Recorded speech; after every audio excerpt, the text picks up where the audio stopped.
All right, it's a new episode of the GenX guys. You got JD and Len with a new mic. Hey, new mic. So, a little feedback we got from our listener was my We had mic. a few, but only one actually came out and straight told you your mic sucks. Pretty much. Well, actually, I was just using my earbuds. So that was actually, shows a commitment that I have to this endeavor. Yeah, lack thereof. Well, no. I did have a mic. It just fucking broke. A year ago. I don't know about a year. I'm pretty sure it was a year. I don't think it was a year. So anyway, that doesn't sound right. I want to welcome everybody who's listening. As always, we appreciate you coming in. By the way, also in case people are ever interested, we actually upload this video as well to our YouTube channel called None and Behold, the Gen X guys. So if you're ever interested in seeing how stupid we look, exactly, then there's a place for it. So feel free to go. You can subscribe there as well. Well, why not? Why not? Subscribe there. Nothing else. Subscribe on every platform. But anyway, just play it in the background. Don't even listen to us. Just play it in the background so we get a view. That's probably what most people do. That's what I would. So we get a view. Oh, you're talking about the video now. Okay, got it. Yeah. Well, anyway, all right. Well, it's a new week. How's it going, Len? Anything exciting happened this week for you there, pal? Yeah, I mean, we just had Veterans Day. Fantastic. And took the day off and contemplated, our veterans. Thanked all the ones that I knew who served. So, yeah. But other than that, no, it was a basic week. Just kind of ran through it like normal. Well, his Veterans Day was interesting because it fell on a Tuesday. Yeah. And so people worked on Monday and then the holiday was Tuesday. So it just kind of broke up the week. Did you have the day off? No, not at all. No, I mean, our company has days off, obviously, but it's retail. I mean, your company didn't have it off. Technically, you had to take it off. So, yeah. But there are some that actually, as a company, will take the whole day off, which is nice. It's just one of the many holidays people can take off. Yeah. A lot of them, like you saw on Monday at work, a lot of people didn't come in and we didn't do it on Tuesday. So I think some people did Monday off. It happens on those type of holidays. Like you said, it's an important one, obviously, but I think it just becomes like almost a floating holiday. People will take it when it's available. Yep. But it's so important to take that time off. Your dad was a veteran, so it's definitely a pretty special day. Yeah, and recognize the vets who are still with us, if currently serving or have served. Yeah. It's always important to recognize what they did. So I agree. Definitely. But yes. So, hey, I just saw tonight, actually, since we're recording this on Friday again, I just went and saw Now You See Me, Now You Don't, the third version of the Now You See Me movies. Really? How was it? I liked it. It was really good. Yeah, it was a nice setup. They did kind of set it up for a potential sequel again if they want to go for a fourth one. Mm-hmm. But interestingly enough, at least here in Vegas on a Friday night where I was at, there were probably 15 people in the theater. It's opening night. Well, I mean, technically last night was opening night. Right. It's opening night. And then I think they were only showing it in 2 of the theaters there because tonight Running Man also came out as well. The new movie. Right. Yeah. So if you liked it, then Bagman from Top Gun. Yeah. Are you clicking something? God damn it. Oh, yeah. Playing with stuff. Sorry. Stop it. I need my fidget stuff. I do. You got issues there, pal. Stop playing with toys. Stop playing with toys. I'll stop. I apologize. It's an irritating noise that I'm sure people will pick up, or at least I do, and it irritates the crap out of me, which for you might be good, but for others maybe not so much. Yeah. But yeah, mic was picking it up. Yeah. Yes, it is, which is good. It shows how good the mic is. But yeah, anyway, it was a good movie. I enjoyed it. But yeah, Running Man's out. Next week's the Wicked. What's it called? The Wicked for Good or something like that. Right. Yeah. By the way, did you ever watch the Wicked movie that came out? I have it, but I never watched it. I just haven't done it. Not for any reason. I just haven't done it yet. How about you? I did. I watched it actually when I flew out to the company's offices out in Chicago area. I ended up at the hotel I was at. It was on. I'm like, oh, why not? Always didn't care. in a sense to watch it just because I've seen the Broadway shows. I'm like, I don't know how it will transition, but I'd heard good things. Mhm. So I saw it. It's good. You should definitely check it out. It's actually made me interested. Now I want to go see the new part 2 when it comes out really next week. So we'll see. Yeah. Well, I know my wife is supposed to be going with her sister and nieces to go see it. So. Oh, nice. Why don't you go along? Friday. Why don't you go with them? Don't I need to see the other one first or no? I mean, you know what happens in the end. I mean, you saw Wizard of Oz. You know she dies. Yeah. So, you know. Wizard of Oz. You know what happens in the end of the Wizard of Oz? What Dorothy does. Spoiler alert. Thanks. Yeah. She dies. They all die. They all die in an explosion of yellow bricks. I mean, what if somebody hasn't watched it? It's only been like 70 years. Or 80 years. Oh, it's been a while. That's a good point. Sorry for those who've never watched Wizard of Oz. I mean, that thing's playing at the Sphere here in Vegas. The actual original Wizard of Oz. Right. So. Oh, the original one? Yeah, it's impressive. Yeah, you should check it out if you ever come to Vegas outside of 4th of July. Yeah, I don't know when I would. Okay. Actually, I know when I am. I'm coming spring of next year to Vegas. Maybe I'll see it then. There we go. I'll try to make some time on a Saturday in April of next year. There you go. Yeah. Nice. By the way, so to switch it up because this is going nowhere.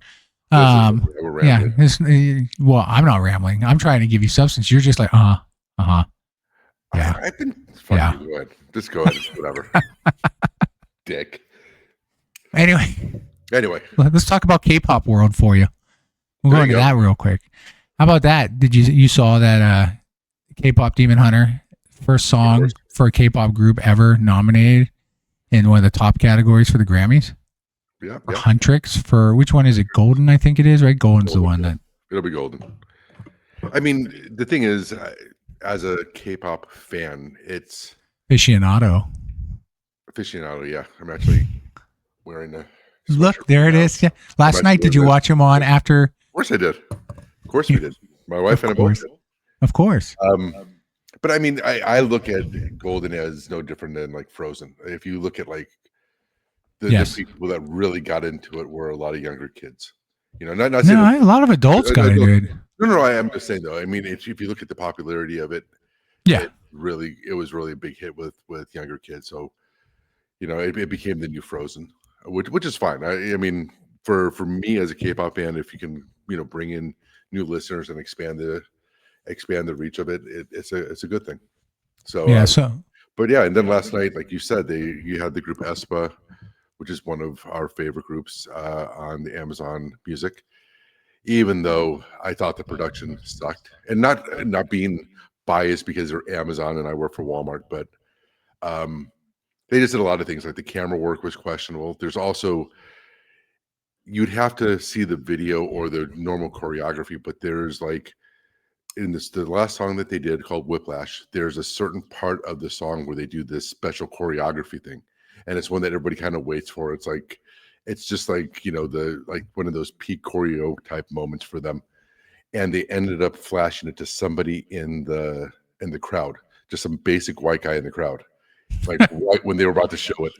And the thing was, it was like both my wife and I are like, what the fuck? And I mean, she was pissed. So the director doesn't know how to doesn't know the group enough to know when to cut and when not to. No. Well, also, I mean, a lot of a very common American thing is that they keep on doing these different angles and keep on moving back and forth. So you don't get to, especially with K-pop, part of it is the choreo is as much of, the performance as the song almost. So kind of doing that, you don't really get to see the choreo very well. So there was like that, but yeah, when I got on social media this morning, a lot of the aespa fans were upset that, the one part of their concert that you'd want to see is this one, honestly, like 5-10 second spot during this one song. And that's the one time that they flashed to and it wasn't like they flashed to a group of people. It was like how your face is right now. Like it was just shining on this one random white guy. Wow. Shining. Which is weird. I keep on saying that. It's weird that I keep on saying that, but that's how everybody said, well, who the fuck is this white guy? Wow. He's a fan too, dude. He was there. I mean, what if it'd been, an Asian guy? Would you guys have been pissed? I know. Probably still, yeah, definitely. Probably not. No, you're No, racist. no, definitely, no. You, Yeah, you we're hate white racist. Yeah, people. definitely. I hate fucking white people. No. It was just. It's funny that you might say that because that was like the consensus by people. I think they just wanted to say, why did you show this one random guy? Yeah, why'd you cut away? Is really what it comes down to. And especially like you said, the timing of it was just really bad, and then also the audio quality wasn't very good. Like you can hear, like we actually thought that they were piping in fake crowd noise as well because it had this possibly. It had this ebb and flow to it, but it never sounded like we don't know if they were turning down the crowd noise or they were piping it in or whatever. But yeah, the audio part of it was actually pretty bad too. But it was good to see them. We're going to see them when they go on tour next year. So nice. Are they relatively new, or how long they've been around? Oh no, they've been around for a while. They've been around at least like 4 years. Yeah, so they're pretty well. 4 years isn't a long time. Actually, that's relatively new. Okay, so in K-pop, that's actually they run in these 7-year contracts, and since all the groups are constructed, there is really no organic group. There's not going to be like a Van Halen, right? Like kind of going back to like of course not. Yeah. You're not going to see that where they started out in the garage. They do it. They like the group Twice, right? Which is one that both your son and I'm really big fans of. I know you guys are going to see it like thrice times. Thrice. I'm going to say this is my thrice time seeing Twice. Yeah, exactly. But they started 10 years ago, and they started out because there was a competition. It was called 16, and that's how they made the group. So they kind of go through. It's almost like an American Idol. Don't they all go to an academy in a sense in Korea that they all join? Like Blackpink, similar. Trainees. Right, yeah, all of them like do. Even the lead singer for Huntrix from the K-pop Demon Hunters, she was a trainee as well, and just never got put into a group per se. Well, she was in the industry because she did a lot of songs for Twice and other groups. Yeah, she writes a lot of them. As a songwriter. But yeah, I mean, no, they go through a ton of training. Like one of the ones in Twice, she was a trainee for 10 years before she got into Twice. So she started out as an actress and then got into the singing part of things. So yeah, all the bands out there, I mean, like 99% of them all constructed through an agency. And no, actually, like a lot of bands, they disband after 7 years, like after the contract's up. I think there's also a life cycle that they kind of expect out there. Like they don't like when there's very few artists are still performing in their 30s. It's just. It's a band group. Yeah, they probably go solo by then. Solos really aren't that big though either. It's really a group. It's just a very different dynamic. Like they go through these things called generations. Like Twice and Blackpink, they're like Gen 3. Then you have Gen 4, and now we're in Gen 5, I think, for some of the newer groups. But again, it's definitely this. It's definitely so they treat it like CPUs, basically, or phones. Or whatever you want to call it. It's the newest version, so it's Gen 5. It's like, okay. They really cycle through that. I mean, interesting. It's just a very different dynamic out there. It's very constructed. It's very, put together. And, these agencies are just really control everything. I gotta believe you don't fit the expected dynamic that they look for when they put these. Yeah, you don't fall. Yeah. Which should show, honestly, that, I mean, look, I like all music. If something actually, I don't care what type it is, if it's something that actually just reaches me in simple terms, right, that I actually enjoy, then I'll just enjoy it. Whether it's, like, I enjoy some K-pop music, obviously country, rap, all that stuff, rock, everything. And for some, they don't. But yeah, I kid around because it's like, you're not like the demographic that they're shooting for. But because the music's just really good, those just kind of happen, and which is nice because that organic growth is what really helps them skyrocket in a lot of ways too. Yeah, it really has. I mean, I'm definitely not like when my wife and I go to the concerts, and we've been to like 25 concerts. We're definitely the outlier. Most of the one that we just went to was this one band called Rise, and it's more of a boy band, but there was a good mix of people, but it was definitely much younger. Anybody that was close to my age was there taking their teenager there.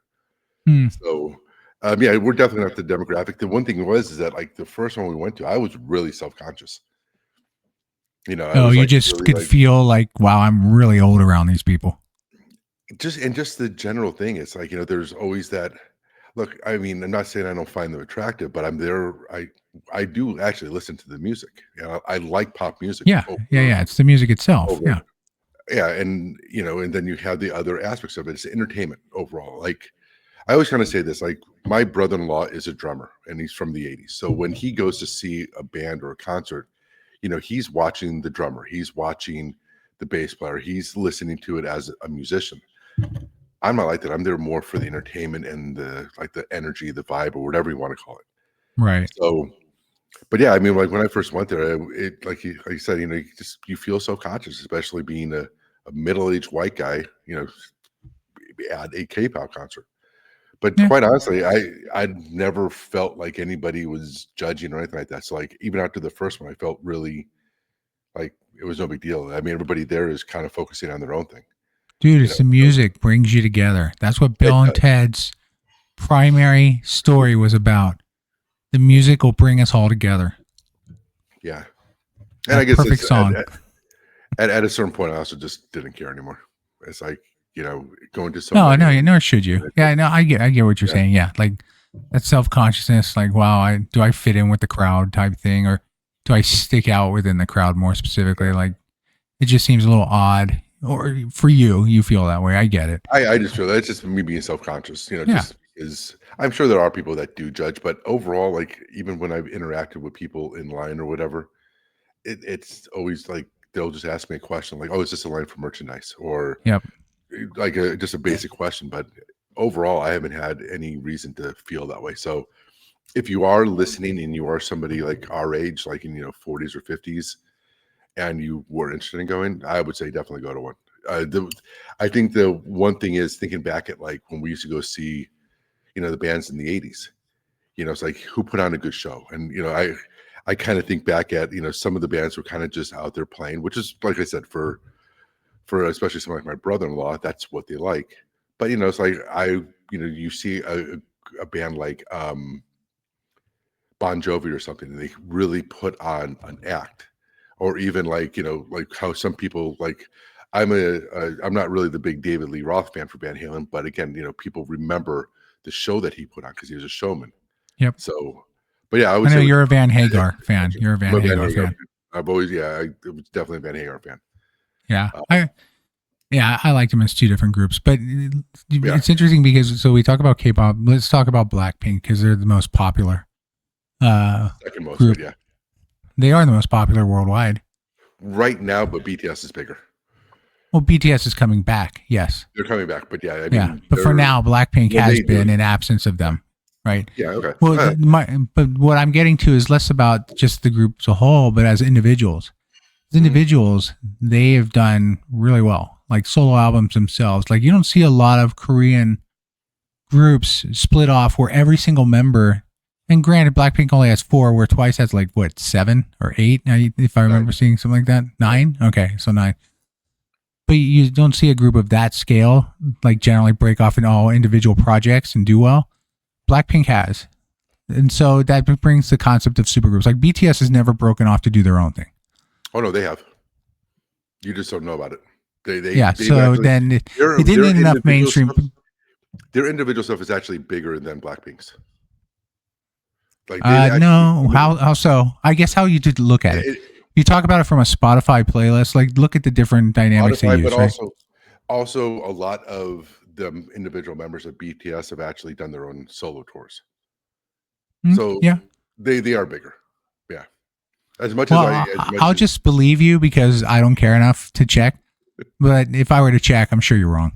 Yeah, I'm sure you're just making it up as a fanboy. It's fine. It's fine. You're a fan. You're a fanboy. We get it. Okay, calm down. No, I'm a bigger Blink than I am Army. There you go. Which, if you don't know what that is, anybody knows that it is. I know what Blink is. Yeah, I know what your Blink is. No. I mean, maybe other people don't though. Fair. Good point. Sorry. Yeah. But yeah. But anyway, I guess what my point was going to is the concept of supergroups. Supergroups, right? When you say a supergroup, it's usually a group that is made up of members who just have gone out and been successful across the board at a large scale. Not just, they made an album. Okay, anybody can go out and make an album and it doesn't really take off well, or it doesn't really sell much. But they've gone out and gotten super popular as individuals. And like for Blackpink, probably would say that's true just based on how they all did with their solo albums, which well. Obviously the best one was Rosé's, was the highest one with Bruno, and some of the other songs as well were better. Then followed by Lisa's was also probably second, followed by Jennie, and then Jisoo. I think Jisoo is mostly is more because she speaks mostly Korean all the time because she is Korean. Yeah. But her music is mostly Korean driven. I think she does better in the Korean market. She's also acting. She also wanted to do acting. That's right. That's true. Yeah. But I'd say those four form in a sense a supergroup because they are capable of splitting off and doing extremely well in solos.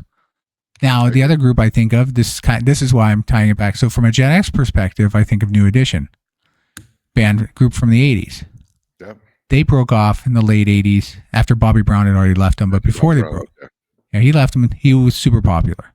Ralph Tresvant did well with his first album. Johnny Gill did well with his first album. And then you had Belle Biv DeVoe. But Johnny Gill was... He was known before. I wouldn't say he was big. I agree with that. Yeah. But then Belle Biv DeVoe, obviously they had popularity as well. Right. And so, so anyway, I want to talk about supergroups. Like those are two at least where I'm saying the example of what I consider to be a supergroup, and you may have a different opinion, but what I consider to be a supergroup is band members, singers, whatever you want to call them. I mean, really the group doesn't break up, but they split off, do their own stuff, and then they're super successful on that where they can continue to stay separate, but they still come back together. Similar with Blackpink, they came back together. Now, that might be contractual, but they still came back together. And like, can you think of others? Like, have you ever thought of who else is a good supergroup?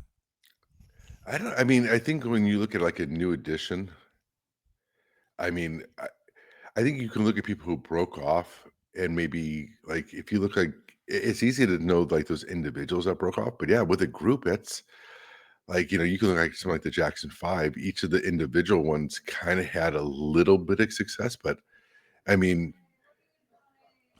was fucking supernova though. Nobody was at the success of him. Yeah. But yeah, it's kind of hard. I think if you look at some of the rock bands, obviously you had Van Halen, who kind of who did their thing. It was really just the two lead singers, and then they started doing it. And then I don't know. It's just weird. Like when you look at some of the groups that we followed, like the rock bands, it was always weird because sometimes you just had the lead singer leave and then a new one come in, like either Motley Crue or Journey or some of these other groups that had like a change in identity because people came and went, or even look what Ozzy Osbourne went through. He went through a variety of. So it's just weird because I think one of the things that is different for K-pop is when you look at even something like New Edition, Ralph Tresvant was not just the main singer. He probably sang about 90 to 95% of the song. Yeah, he was the main voice. Yep. But it wasn't even main voice. He was the only voice really. And when you look at and just going back to the K-pop example, like you said, it's easier because when you look at the singing of, they have the concept of a main singer, a rapper, and so on. And Rosé was the main. Rosé and Jennie are the main singers, and then the main rappers would be Jennie and Lisa. And they would say that Jisoo's a main. You meant to say Rosé and Jisoo. You said Rosé and Jennie. Jennie actually was a bigger part of, like, when you look at the minutes that they sing in a song, Jennie was higher than Jisoo. Well, it's okay as far as words sung, so to speak, with rap and whatnot. But I'm saying as far as true singing, like being one of those more. I'm trying to think of the term for it. I felt like at least in a lot of the songs they played Jisoo more with Rosé in that method versus Jennie and Lisa, which were more raps. But yeah, they all sang. I agree. I would say Jennie by far had the most. If you add in rap and singing, but I guess what I'm trying to say is that when you even look at like them, BTS, aespa, or any of those type of groups, they all sing. I think that's the reason why I think it would be easier for a group like in K-pop to have a lot of individual success because you have 4 different people who can sing. Yep. In Blackpink, and they combine them well. Yeah. And they combine them well. And so, yeah, I think that when you look at some of those other groups, you have, Lionel Richie. When he broke up, when he left, he was the voice of, the Commodores, right? Yep. Commodores. Yeah. Yeah. It was the Commodores, and then Um, he left and became well, it's just like Peter Cetera of Chicago. mhm. He left Exactly. Chicago, and then he wrote that great song for Karate Kid 2. That's another one. And then, the funniest one is Phil Collins. Yeah, from Drummer goes on Genesis. and becomes, the drummer does. But But don't forget, now we're going to some old Gen X stuff, is that Genesis was actually fronted by Peter Gabriel. Peter And then Gabriel, he left, Went in his and own- then Phil Collins took over as frontman, and then eventually he broke off, soloed. Mike from Genesis did Mike and the Mechanics, which was also a very successful group that he put together.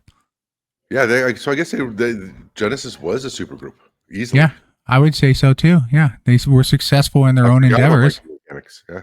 Yeah, some great songs by Mike and the Mechanics. The people listening, if you want to check out some good songs, his early stuff is great. I'm sure they remember. If you're Gen X, you remember. Yes. You probably remember. But True. yeah, it's just interesting because, like I said, when you think back at these bands back then, it was really just, unfortunately, a lot of times it was the lead singer, unless you had somebody like a Eddie Van Halen who, kind of sold the show with his guitar playing. But Mhm. most of them, when you think of Motley Crue, you think of any of these things, you think of the lead singer and their voice. Right. Even though like it's funny because, like, we were both Def Leppard fans, and like when you think about I'm blanking on his name, who died. For who died? Def Leppard guitar player. Oh, yeah, I'm forgetting his name too. But everybody will know. But I mean, you can hear the difference in, like, the earlier anthems, like Pyromania, and then when you get into the older stuff and versus the newer stuff, you could hear the sound change because he was so influential in the guitar riffs and everything like that. But usually with a lot of bands, it's really the lead singer that you recognize. So it's just kind of weird because, yeah, I mean, how many of them were super bands? Because it was more the lead singer left. Either people accepted the replacement, kind of like how Van Halen, maybe not accepted, but with Sammy Hagar, or the band just disappeared because they didn't have that sound anymore. True. Yeah, and then they just stick to their oldies, and you try to like Journey for years. After Steve Perry tried so hard to come up with new albums, they had two different singers before their current one, and so, the first singer they brought in, whose name I'm forgetting, definitely had a different voice, not too far off, but not a different voice. The second singer was closer, had a similarity to Steve Perry. Yeah. Then they finally realized, you know what, we're just going to go Steve Perry, basically sound alike. A clone, yeah. And they got why am I forgetting his name? Something with a P. Angel Panero, I think it is, or something along that line. But anyway, Filipino singer who's fantastic, by the way. We saw him. We saw them with, and he was good. He was excellent. It's still not Journey, but no, it's not, because Steve Perry's not there. Steve Perry is the voice of Journey, and so more than likely, people will go out and see Steve Perry sing. They'll go out for Journey because of the song, Steve Perry because of the voice. Yeah. At least and last time I saw Journey, by the way, they were playing with Def Leppard and a couple other acts as well. It was a nice concert. Unfortunately, Journey sucked because Neil Schon decided he was just going to overplay the singer with his guitar riffs. It was the worst fucking sound I'd ever heard. I've never been around. It was a big disappointment. By the way, to your Def Leppard point, is that the one that I went with you? Possibly. Or was that a different one? I don't remember. We went years ago. I remember we went. We did. Didn't we go to Shoreline? I think that was Def Leppard, though. I think it was just Def Leppard, but Def Leppard's phenomenal in concert. They sound great. I mean, yeah, I know there's auto-tune that exists nowadays since '97, but a lot of these old bands generally don't do it. You can tell because the voice is there, but it's not. It's lost a little bit, but they still play really well together, and the music comes out well. But and it was Steve Clark was who you were thinking of, who passed away in '91 for Def Leppard. But yeah, so yeah, I guess super groups. Maybe there aren't as many super groups as I thought there were. Yeah. And maybe I'm just making a super group, right? Like I'm just making a group, the concept up. Yeah. But I do look at it like, acts who can spread apart for 4 years or whatever the time is, break up for a period of time, be super successful, and then they come back and they continue that success back together again as a group. And they're actually, I think what's even more important is the excitement it generates when they come back together, because then everybody's super excited that they finally get to see the group back together again. Like the Eagles. Like the Eagles. Yep. The funny part is, like, the name of that return concert, if I remember right, was "Hell Freezes Over." Because of the comment that they made, whoever, I don't remember who made it, but it was, we'll get back together when hell freezes over. So, right. Well, and the Eagles, again, another group, Don Henley, Glenn Frey, both them did really well on their own. I mean, Glenn Frey passed away a few years back. Mm-hmm. So you'll never get the full Eagles sound, so to speak. Still, they're supposed to be great, concert group. Well, the acoustic version of them doing Hotel California is still like probably the best remake of a song, or like it's in that upper echelon of remakes of song. That acoustic one is just phenomenal. Yep. So let me ask you, kind of talking about this and talking about like voices all the time. Whose voice would you have wanted to have if you could just have their voice? I mean, mine is going to be Steve Perry. I mean, it was just his voice, and then I think after that it'd be Sammy Hagar. Which, it's surprising. My two favorite groups in the 80s was Journey and Van Halen. So, but it definitely Perry would be the voice that I would want. His voice is just iconic, and then I think the same thing with Hagar's voice. But whose voice, like if you could magically have their voice? Well, I mean, the voices are very distinct for different genres purposes, right? Like you're specifically listing out people who are more rock generated. Definitely, yeah. Right. So if you're asking me from a rock perspective, whose voice would I want? I mean, Steve Perry is probably my personal. His voice is just fantastic. Like there's nothing you can find wrong. Those albums, those early songs, all the songs, really, I truly enjoy them. I even listen to his solo albums he's done. Right. So Sherry is phenomenal. Yeah. He was a great singer. I mean, he still is. He still goes around and does some stuff here and there. But yeah, so I'd say, I mean, I hate the fact that I have to agree with you. I'd love to find something. And not that you're wrong. It's just I'm trying to see if there's something I can find alternative-wise, just to give people something different. But only other voice, outside, from a rock standpoint again, I would say. What's that? How about something heavier? Well, so Bruce Dickinson is fantastic. I knew you were going to bring up him. So that's the only other one whose voice I would want next to Steve Perry, because he could hit opera type notes. He was fantastic. He still is, by the way. He's still fantastic. Yeah. And Iron Maiden itself is still a fantastic band. But yeah, I'd say those two. Those are the two.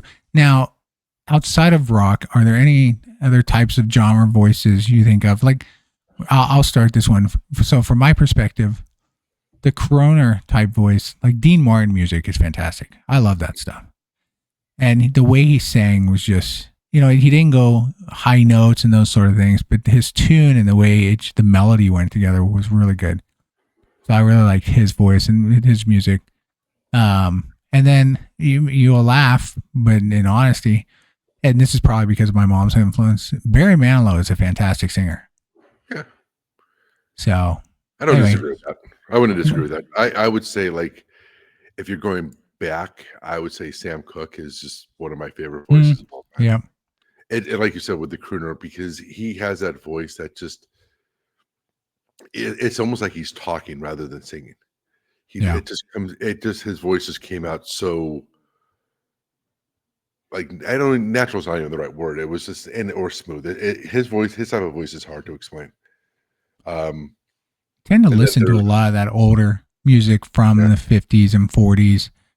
The Sinatras, the Martins, Sammy Davis, all those sort of groups. Oh my God, I'm forgetting his name as well. Bing Crosby, those guys, all of them, they just had great sounds to them. And maybe it's because the sound no longer really exists, so it's nice to go back. Like there's like no Harry one Connick kind of brought it back, you know, that kind of, and what's this Buble was another one who kind of, those two kind of had that, but that's it. You know, there isn't really a lot of that type of music being played anymore. So it's nice to hear. I mean, it's like I said, I like all types of music. So to me, when I really enjoy it and it's something that's just always nice to hear, I'll go back to it every once in a while and just listen to it all the time. You know what I noticed, like for my tasters, like you said, when you kind of go across genres and everything like that, like when it comes to pop music, I prefer a female voice. When it comes to like a ballad or something, I like a strong male voice. Or it's just funny because like there's certain types of songs I hear as like I have a preference for like a certain type of voice. You know, like I said, like a ballad, I'm not into the falsetto, the high voice. It's more like I said, like a Sam Cooke, a Luther Vandross, that type of one where like it's almost Luther's like fantastic. Yeah. Yeah, the deep. You killed that fucking TV where we used to work by playing that CD of his 24/7. It burnt, the actual player burnt into a projection television screen. That was great. Oh yeah, that was funny.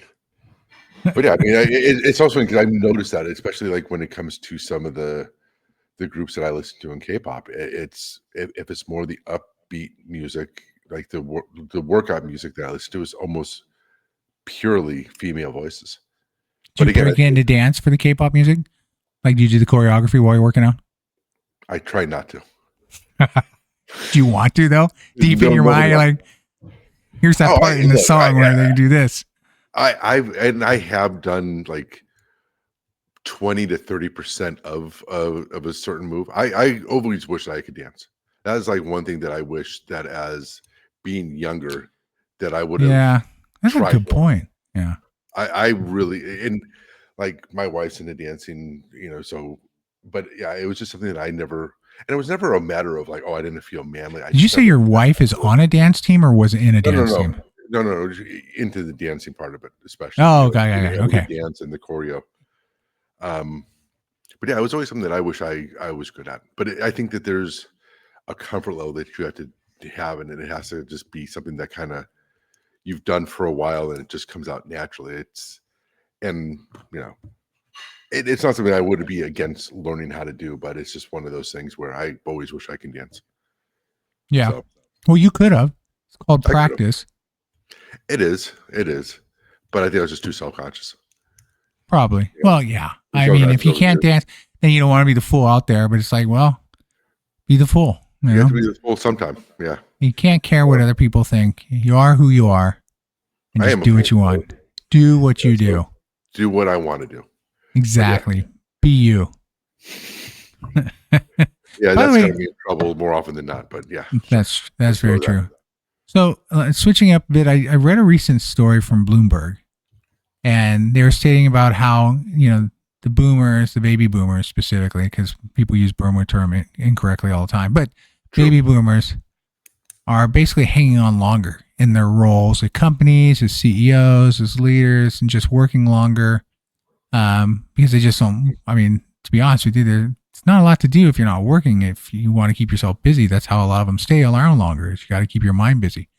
But anyway, he's talking about that and says, you know, what's the impact to others like Gen Z and millennials just completely skip Gen X. Like didn't even make a reference to Gen X at all. Get fucking skipped. No. We always get skipped. So why is that though? I don't understand why that is. Honestly, I think big part of it is we just don't give a fuck. Well, no, I know. Yeah, that's true. No. I'm just saying because we're almost happy. Just leave us the fuck alone. Honestly. Yeah. I think a big part of it is we're happy with when they start arguing with each, like there's this one guy that I watch all the time on social media. He plays like he acts like he's the different roles, like a millennial, Gen Z, Gen Alpha, Gen X, and Boomer. Like so he just keeps on switching between these roles and about like the difference between them. But always a common thing whenever you see somebody who does that is Gen X is like, nah, just leave us out of this. We don't want to do it. Just leave us alone. And I just think it was also how we were raised. I mean, your mom was involved with you guys, but in general, I mean, I even remember in elementary school, your mom was one of the few moms that was. You know, it was kind of like we were the generation. You know, it's the latchkey kids. You know, for Yeah, the terms most they part, like to use out there. Yep. yeah, but like the idea, you know, we were the ones who, yeah, I took the bus home. Took the Yeah. bus to and from home from school, and even though my grandmother was there, it was still like when I got home, I made myself something to eat, and it was just we were not hovered over. We were kind of left to our own device for most of our generation. Very true. So, Yeah. but Even so your I think we're almost happy being left alone, being left out of this fight between the different gens. At least I know I am. Well, yeah. I mean, I guess my point is that they don't even make mention of the generation at all. Yeah, I know. In many of the stories that exist out there, when they talk about generations, this just completely like we're almost being considered the forgotten generation. Like they just forget about us, or they want to forget about us. Like to your point, maybe they don't want to poke the bear and get us pissed about the whole thing. Hear that? It's funny because like when you see those things that they always say, you know, we're the ones who played tackle football on cement. Yeah, we did. We played every recess, dude. Every place. Well, we played tackle football on cement. Yeah. Like I remember we had our uniform was corduroy pants. The knees were not corduroys anymore. You know. No, and how many shirts got torn? How many shirts got torn? How many pants got destroyed in a school year? In a school year, and I just remember that whole thing of like that panic when your shirt would rip, and you're like, oh fuck. Yeah. Because you knew that you were going to get in trouble, but we still did it anyway. Yeah. It never stopped us. But I think that's the other thing. You always hear like they're always afraid of like, you know, we did the drinking out of lead hoses and all this other stuff. You know, we don't mess around. We're not. Well, we also inhaled secondhand smoke like it was nothing. Oh, like think about it. Every house was just filled with smoke. Yeah, filled with smoke. Well, it's funny. Like I showed like the kids some pictures of the ashtrays that were the size of a fucking dinner plate, and they were full. Yeah. And, you know, but I mean, every picture I remember, if you look back at any of the pictures in the 70s when we were during Christmas, especially, because I always think of Christmas because you had all of us kids in the middle opening up presents and all the parents sitting on the couches and everything around smoking us, a cigarette in every fucking hand. Yep. Yeah. In a closed room. Yeah. But I also think like the reason why boomers are being picked on, I think especially though, is because of the whole thing of not just the holding on, but like I look at like my next door neighbor is probably in her late 60s, right? Her daughter is probably around our age, and I believe all her granddaughters already finished college. But she lives in a 4-bedroom house by herself. And I think that's one of those other things that a lot of these generations, especially the millennials and Gen Z is looking at is they don't have the opportunity to get a home ownership because all these boomers are keeping the houses still. Like how much wealth. Where do they want them to fucking go, dude? Well, let me ask you this. Like you're going to be an empty nester soon. Are you going to keep your house? Or would you at least like would you want to downscale? Oh, okay. So yeah, but I have a different which is a different thing. Yeah. Maybe it's my mentality, but to your point, yes, I would, right? Like at a certain point, if I have this big 5-bedroom, 3.5 bath house, great. If there's literally only 2 of us living in it, I just don't see the purpose of hanging on to a 5-bedroom house. Agree.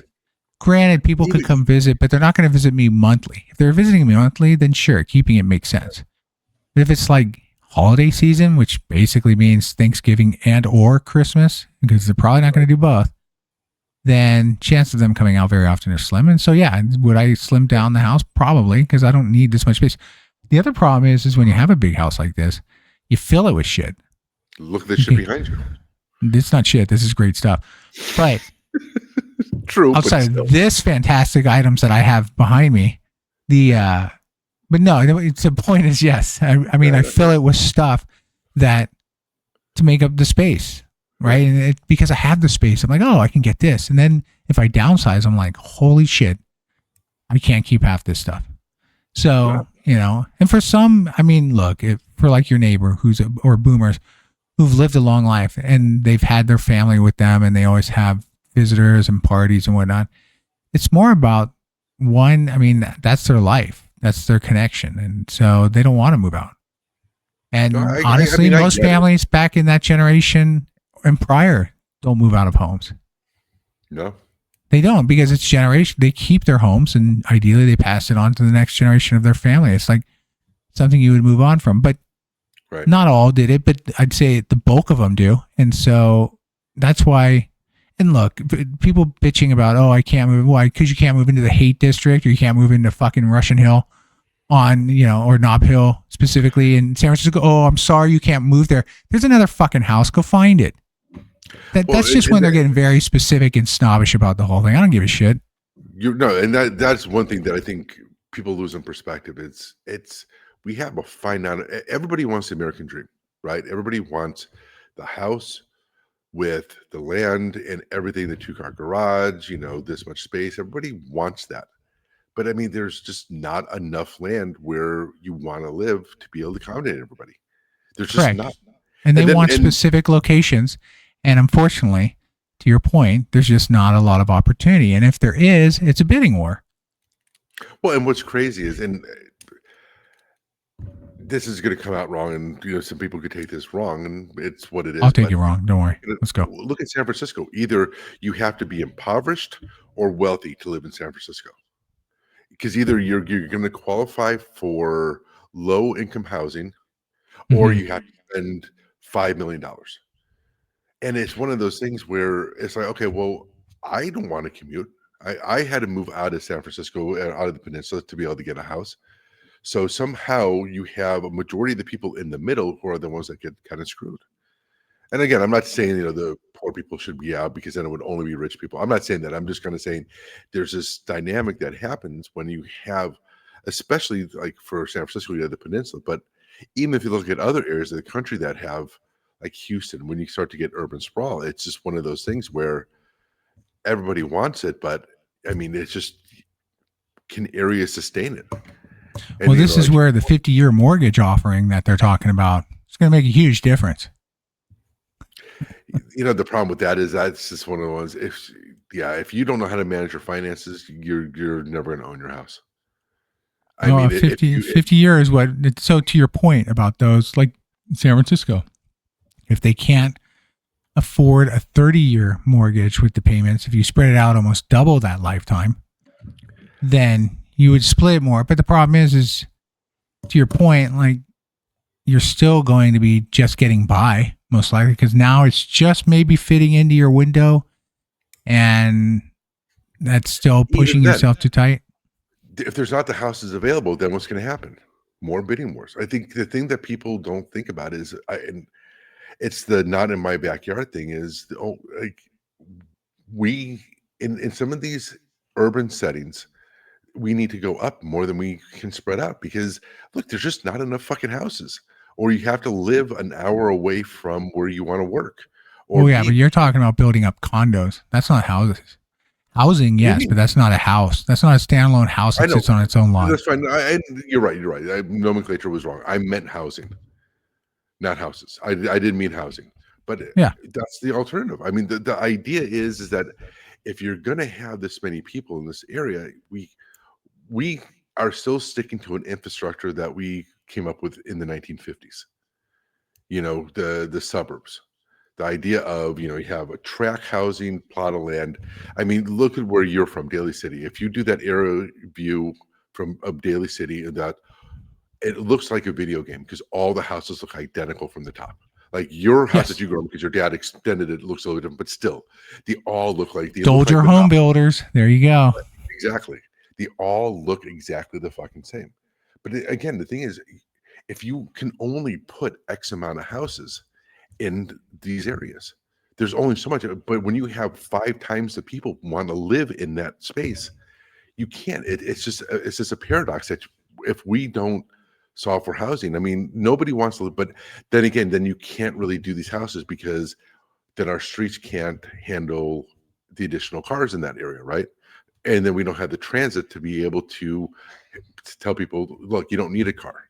It's walkable. Mm-hmm. Like if you go to Japan or Korea or whatever, you don't need a car. You can get around easily.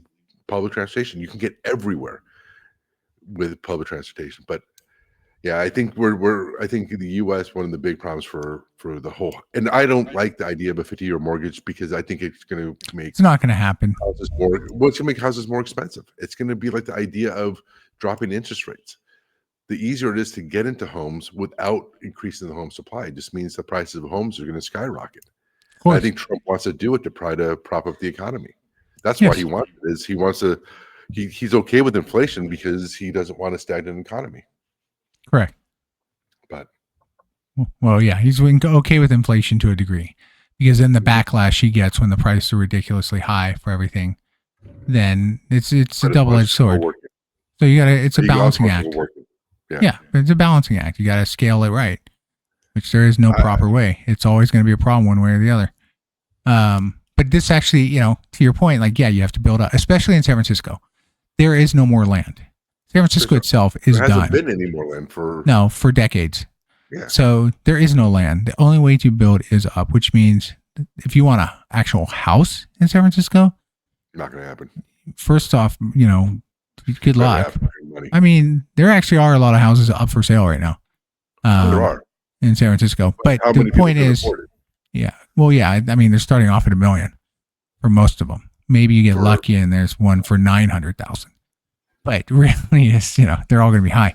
But yeah, like that'll be ridiculous. But back to your point, like, yeah, there might be some reason why they're attacking the boomers but I think a lot of reason why they're attacking the boomers, specifically for millennials and Gen Z, is because the boomers are in power.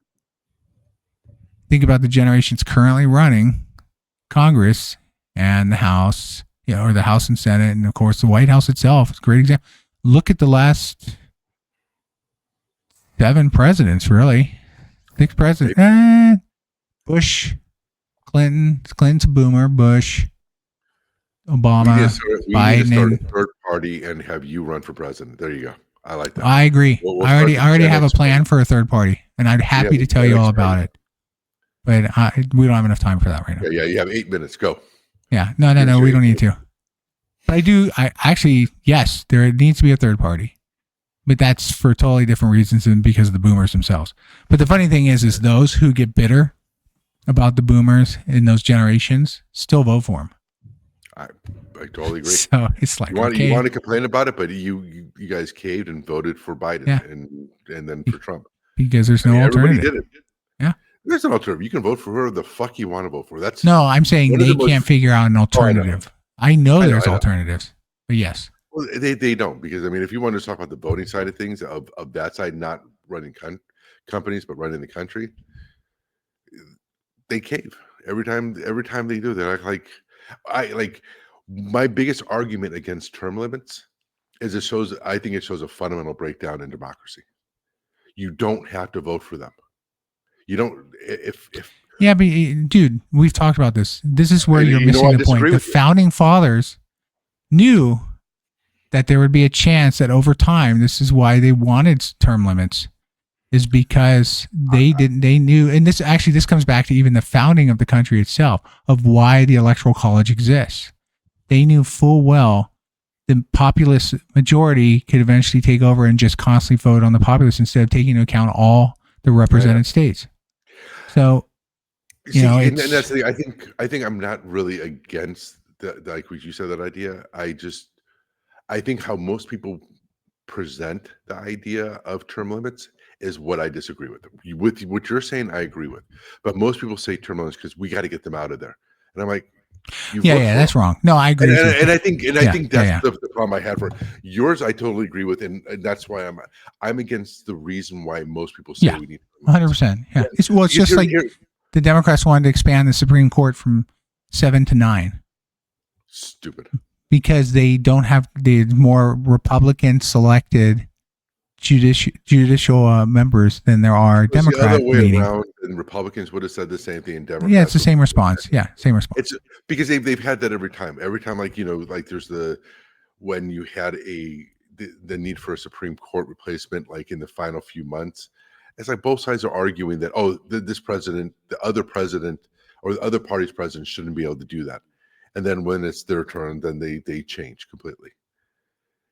Correct. But the political side of things. But I'm getting back to though like term limits. I think that's like the fundamental thing. Like, and my problem is then you get rid of the good with the bad.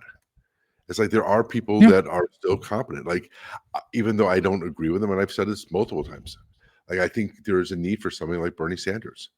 There's a need for someone like Rand Paul, who kind of are established and against are almost anti-establishment, even though they're part of the establishment. You know, you kind of need those in there, and I think having them in there and having them being able to constantly be the dissenting voice a lot of times is very helpful. But then, like you said, you have the people who just get voted in continuously over and over again, who show that they're not really competent anymore. But you know, the party just keeps on putting them up, and people vote for them. Yeah, well, I mean, think about it. The movie, The Distinguished Gentleman, Eddie Murphy movie, by the way. Oh yeah, great movie.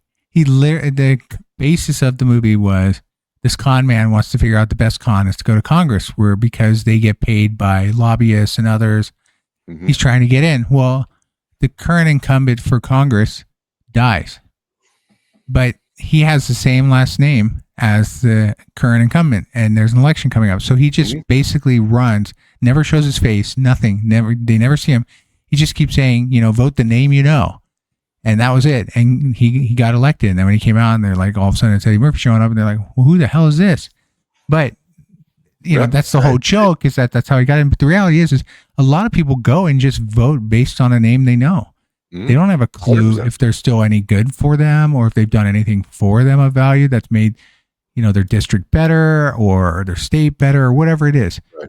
They just vote the name they know. And 90% of people probably do that. I'm throwing out a number without any stats, so I'm sure I'm off. But I would feel like I think people vote their comfort. People vote their comfort. And if they're comfortable with whoever it is and not knowing who they are, they have to retire. Look at Pelosi. She had to retire. But she should have retired years ago. Yeah.